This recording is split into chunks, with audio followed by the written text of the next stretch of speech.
अब हमारे पास एक सवाल है कि 15/8 एक परिमेय संख्या है।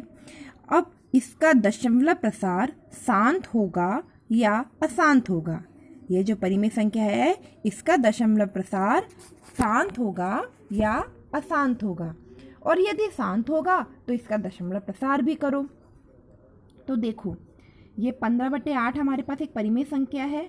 तो हमें जानते हैं कि हमें 8 का अभाज्य गुणनखंड करना होगा। इस परिमेय संख्या के हर का अभाज्य गुणनखंड करना होगा, क्योंकि हम सीधी सीधी प्रमेय द्वारा इस सवाल को हल करेंगे। लंबी भाग विधि से तो नहीं करेंगे।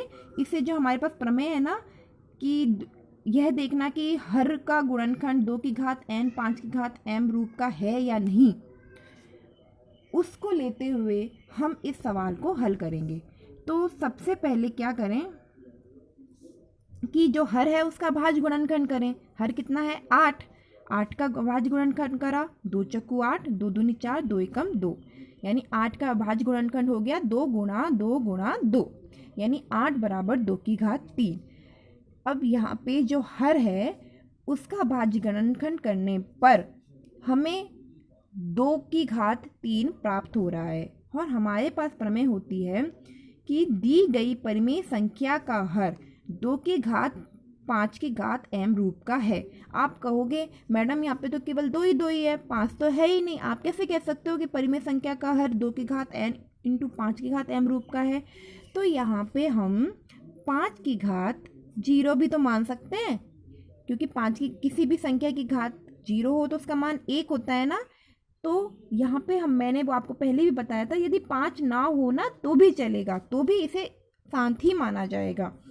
तो दी गई परिमेय संख्या का हर 2 की घात n और 5 की घात m रूप का है, अतः इस परिमेय संख्या का दशमलव प्रसार शांत होगा।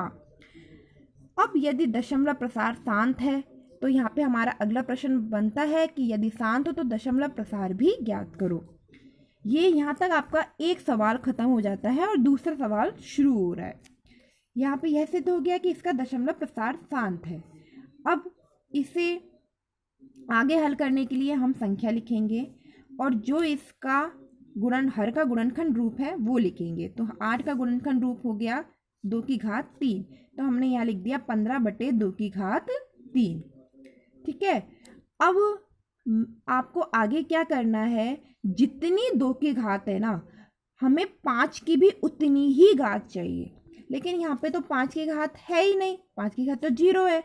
तो हमें क्या करना पड़ेगा कि 5 की घात 3 से ऊपर नीचे गुणा करना होगा, क्योंकि 2 की घात 3 है, जितनी 2 की घात है उतनी ही 5 की घात होनी चाहिए। तो 5 की घात 3 से ऊपर नीचे गुणा कर दिया, क्योंकि इसका मान क्या होता है ना, देखो इससे कट गया 1 हो गया, और 1 को किसी भी संख्या से गुणा करते हैं तो उसका मान नहीं बदलता है ना, इसलिए हम ऊपर भी गुणा करेंगे अंश में और नीचे भी हर में भी गुणा करेंगे।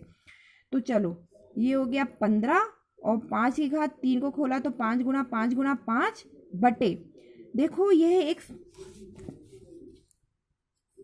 प्रमेय होती है कि यदि हम एक की कोई घात हो m और b की कोई घात हो m, ठीक है, उनको गुणा करेंगे, यानी आधार अलग अलग हो और घात एक सा हो, तो जो आधार होते हैं वो गुणा हो जाते हैं और घात एक करके लग जाती है।